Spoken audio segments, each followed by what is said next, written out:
ابتدا ہے ربیع جلیل کے بابرکت نام سے جو دلوں کے بھید خوب جانتا ہے۔ دیکھتی آنکھوں سنتے کانوں صابری میاں کا سلام پہنچے۔ ناظرین محترم، فرعون کی ہلاکت کے بعد بنی اسرائیل اس کے پنجے سے آزاد ہو کر سب ایمان لائے، اور حضرت موسیٰ علیہ السلام کو خداوند کریم کا یہ حکم ہوا کہ وہ 40 راتوں کا کوہ طور پر اعتکاف کرے۔ اس کے بعد انہیں کتاب تورات دی جائے گی۔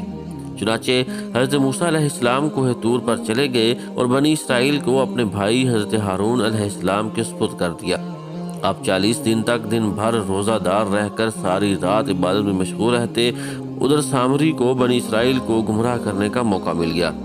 بنی اسرائیل میں ایک حرامی شخص تھا جس کا نام سامری تھا، جو طبعی طور پر نہایت گمراہ اور گمراہ کن آدمی تھا۔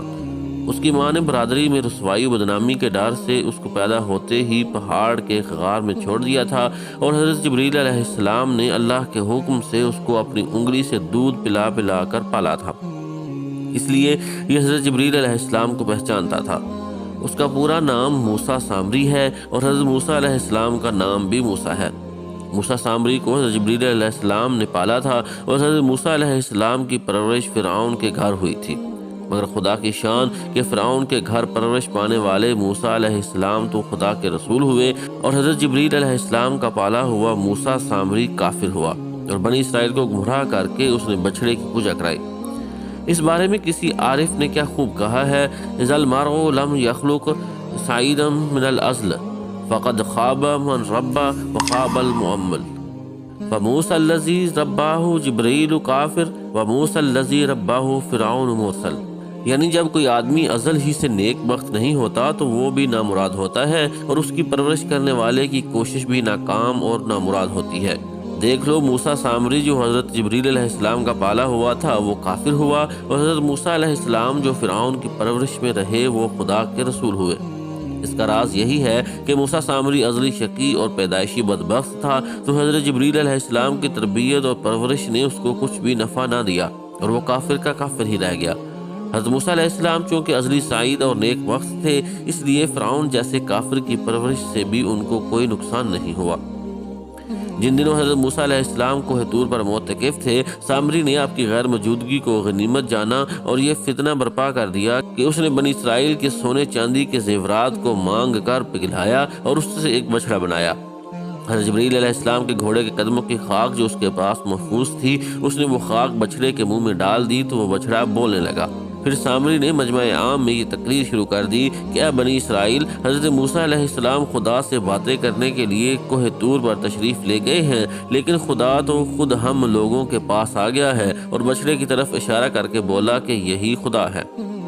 سامری نے ایسی گمراہ کن تقریر کی کہ بنی اسرائیل کے بچڑے کے خدا ہونے کا یقین آ گیا اور وہ بچڑے کو پوجنے لگے۔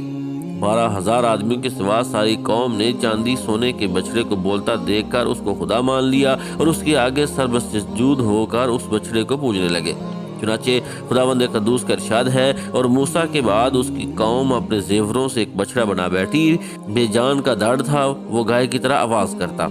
جب 40 دنوں کے بعد حضرت موسیٰ علیہ السلام خدا عز و جل سے ہم کلام ہو کر اور تورات شریف لے کر بستی میں تشریف لائے اور قوم کو بچڑا پوجتے ہوئے دیکھا تو آپ پر بے حد غضب و جلال طاری ہو گیا۔ آپ نے جوش و غضب میں اپنے بھائی حضرت ہارون علیہ السلام کی داڑھی اور سر کے بال پکڑ کر گھسیٹنا اور مارنا شروع کر دیا، اور فرمانے لگے کہ کیوں تم نے ان لوگوں کو اس کام سے نہیں روکا؟ حضرت ہارون علیہ السلام نوازت کرنے لگے، جیسا کہ قرآن مجید میں ہے، کہا: اے میرے ماں جائے، قوم نے مجھے کمزور سمجھا اور قریب تھا کہ مجھے مار ڈالے، تو مجھ پر دشمنوں کو نہ ہنسا اور مجھے ظالموں میں نہ ملا۔ حضرت ہارون علیہ السلام کی معذرت سن کر حضرت موسیٰ علیہ السلام کا غصہ ٹھنڈا پڑ گیا۔ اس کے بعد آپ نے اپنے بھائی ہارون علیہ السلام کے لیے رحمت اور مغفرت کی دعا فرمائی۔ پھر آپ نے اس بچڑے کو توڑ پھوڑ کر اور جلا کر اور اس کو ریزہ ریزہ کر کے دریا میں بہا دیا۔ پھر اللہ تعالیٰ کا یہ حکم نازل ہوا کہ جن لوگوں نے بچڑے کی پرستش نہیں کی ہے وہ لوگ بچڑا پوجنے والوں کو قتل کریں۔ چنانچہ سامری سمیت 70,000 بچڑے کی پوجا کرنے والے قتل ہو گئے۔ اس کے بعد یہ حکم نازل ہوا کہ حضرت موسیٰ علیہ السلام 70 آدمیوں کو منتخب کر کے کوہ طور پر لے جائیں اور یہ سب لوگ بچڑا پوجنے والوں کی طرف سے معذرت کر دعا مانگیں کہ بچڑا پوجنے والوں کے گناہ معاف ہو جائیں۔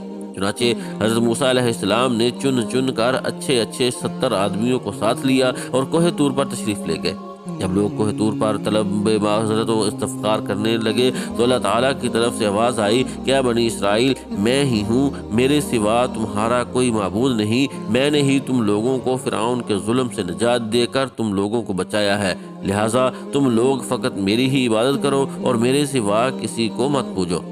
اللہ تعالیٰ کا یہ کلام سن کر یہ 70 آدمی ایک زبان ہو کر کہنے لگے کہ اے موسیٰ، ہم ہرگز آپ کی بات نہیں مانیں گے جب تک ہم اللہ تعالیٰ کو اپنے سامنے نہ دیکھ لیں۔ یہ 70 آدمی اپنی ضد پر بالکل اڑ گئے کہ ہم کو آپ خدا کا دیدار کرائیے، ورنہ ہم ہرگز نہیں مانیں گے کہ خداوند عالم نے یہ فرمایا ہے۔ حضرت موسیٰ علیہ السلام نے ان لوگوں کو بہت سمجھایا، مگر یہ شریر و سرکش لوگ اپنا مطالبے پر اڑے رہ گئے، یہاں تک کہ اللہ تعالیٰ نے اپنے غضب و جلال کا اظہار اس طرح فرمایا کہ ایک فرشتہ آیا اور اس نے ایک ایسی خوفناک چیخ ماری کہ خوف و ہراس سے لوگوں کے دل پھٹ گئے اور یہ 70 آدمی مر گئے۔ حضرت موسیٰ علیہ السلام نے خداوند عالم سے کچھ گفتگو کی اور ان لوگوں کے لیے زندہ ہو جانے کی دعا مانگی تو یہ لوگ زندہ ہو گئے۔